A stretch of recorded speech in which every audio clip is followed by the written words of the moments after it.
Hi, నా పేరు Prithvi. Welcome to my channel. ఈరోజు ఎపిసోడ్ చూసినట్టయితే అన్ని గేమ్సే పెట్టాడు. పెద్దగా చెప్పుకోదగ్గది ఈరోజు అయితే లేదు. ఎందుకంటే అందరూ కలిసి సుమన్ శెట్టి గారిని చాలా తక్కువ అంచనా వేశారనమాట. ఆ సుమన్ శెట్టే ఏకు మేకే కూర్చున్నాడు అనమాట. సో ఈరోజు కూడా సుమన్ శెట్టే గెలిచినా గెలవకపోయినా ఆయన మాత్రం బాగా ఈ వీక్ అంతా ఎక్సలెంట్గా కనపడ్డాడు. సో సుమన్ శెట్టి నాకు తెలిసి సేవ్ అయిపోయినట్టే. ఎందుకంటే అంతలా గేమ్ ఆడాడు. నేను తనుజ గారితో గేమ్ ఆడి గెలిచేసాడు. నెక్స్ట్ పవన్ కళ్యాణ్తో గేమ్ ఆడి గెలిచినంత పనిచేసాడు. ఎందుకంటే మామూలు విషయం కాదు. పవన్ కళ్యాణ్తో గేమ్ ఆడడం అంటే మామూలు విషయం కాదు. కానీ ఆడాడు లాస్ట్ వరకు కరెక్ట్గా ఆడుంటే సుమన్ శెట్టి గెలుద్దును. బట్ అక్కడ స్ట్రెంగ్త్గా అడ్డొచ్చింది పాపం సుమన్ శెట్టికి. పవన్ కళ్యాణ్ స్ట్రెంగ్త్తో సుమన్ శెట్టిని డామినేట్ చేసి ఆపడం వల్ల పవన్ కళ్యాణ్ గెలిచాడు అనమాట. సో పవన్ కళ్యాణ్ గెలవడంతో Suman out of the race అయ్యాడు. ఈ కళ్యాణ్ గెలిచిన టాస్క్లో ఎవరెవరు ఆడారంటే భరణి, కళ్యాణ్ అండ్ రీతు ఆడారనమాట.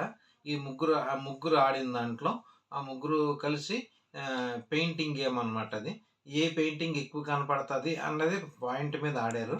ఈ గేమ్లో పవన్ కళ్యాణ్ గెలిచాడు. పవన్ కళ్యాణ్ గెలిచి సుమన్ శెట్టిని ఎంచుకోవడం వల్ల సుమన్ శెట్టి గారితో అయ్యింది. Suman Shetty out of the race అయిపోయారు అనమాట. నెక్స్ట్ ఎవరెవరు వచ్చారంటే పవన్ కళ్యాణ్, ఇమానియల్ అండ్ రీతు చౌదరి వచ్చారనమాట. ఈ గేమ్ స్టార్ట్ అవ్వక ముందర ఎవరి స్ట్రాటజీ వాళ్ళు మాట్లాడుకున్నారు. పవన్ కళ్యాణ్, ఇమానియల్ కలిసి ఇద్దరం కలిసి ఓడిపోదాం, రీతుని గెలిపించేద్దాం. రీతుని గెలిపించేస్తే రీతు ఏం చేస్తుంది, బర్నీతో ఆడుతుంది. బర్నీతో ఆడితే రీతు కానీ బర్నీతో కానీ మనం ఆడొచ్చు అని స్ట్రాటజీ వాడారు. స్ట్రాటజీ వాడినట్టుగానే మొత్తం మీద ఇమానియల్ ఫస్ట్ ఓడిపోయాడు. తర్వాత పవన్ కళ్యాణ్ ఓడిపోయాడు. అండ్ రీతు చౌదరి గెలిచిందనమాట. ఇది కావాలని చేసిన గేమ్ లాగే ఉంది. మొత్తానికి రీతు చౌదరి గెలిచిందనమాట. రీతు చౌదరి గెలిచి బర్నీని ఆటోమేటిక్గా బర్నీని ఎంచుకుంది. బర్నీ పక్కన ఉన్నాడు కాబట్టి బర్నీని ఎంచుకోవాలి.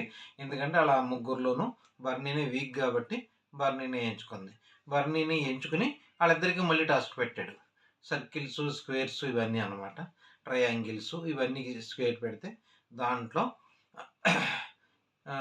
ఎవరు రీతు చౌదరి గెలిచేసింది.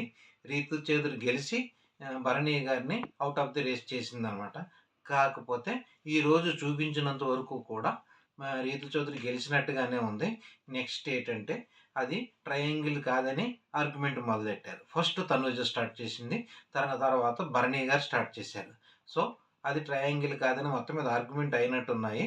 ఈ ఆర్గ్యుమెంట్ అయినా సరే అక్కడ ఉన్నది సంచాలక్ సంజన గారు కాబట్టి ఎవరి మాట వినలేదు. వినకుండా రీతు చౌదరిని అనౌన్స్ చేసింది విన్నర్ కింద.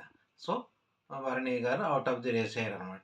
ఈ రేస్లో పవన్ కళ్యాణ్ కూడా ఎంటర్ అయ్యి మొత్తం మీద పవన్ కళ్యాణ్కి భరణి గారికి కూడా బాగా ఆర్గ్యుమెంట్ అయిందని తెలుస్తుంది.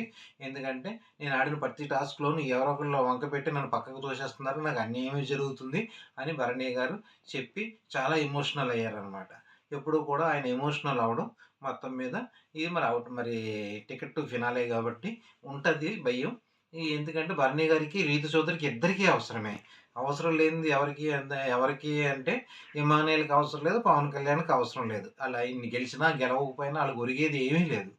గెలిచినా మంచిదే, గెలవకపోయినా మంచిది. అటువంటిప్పుడు అంత గేమ్ ప్లాన్లు వేసుకుని అంత స్ట్రాటజీలు వాడి ఆడవలసిన అవసరం లేదు ఇమానియల్కి, పవన్ కళ్యాణ్కి. ఏదో గేమ్ ప్లాన్లు వేసేస్తున్నారు. ఎక్కడ సెలెక్ట్ అవ్వము అని భయపడిపోతున్నారు, టెన్షన్ పడిపోతున్నారు. మేము ఎక్కడ రేస్లో వెనకబడిపోతాము అని ఇమానియల్ మరీని ఎందుకు అర్థం కాదు. అవినాష్ వచ్చి చెప్పాడు, నువ్వు మంచి పొజిషన్లో ఉన్నావు, నువ్వు నామినేషన్లోకి రా అని హింట్ ఇచ్చాడు. అయినా సరే ఇమానియల్ మరి టెన్షన్ పడిపోయి అమ్మో నేను ఉండకపోతే ఎలాగ అది ఇది అని అంటున్నారు.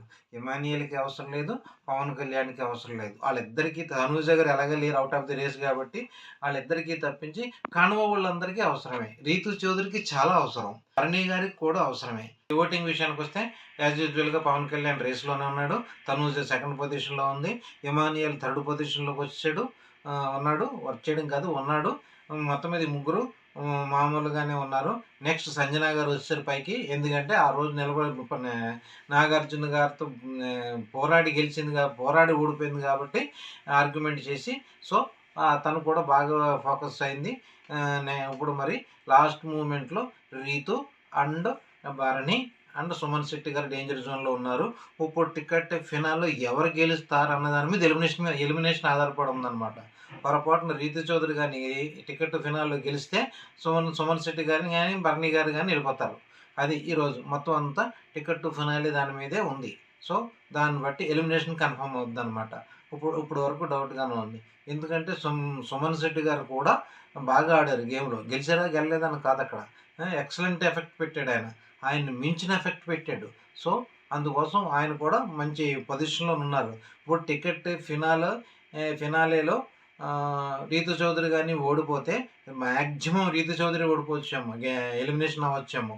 ఎందుకంటే సుమన్ శెట్టి గారు అంతలా కనపడ్డారనమాట. సో అది జరిగింది.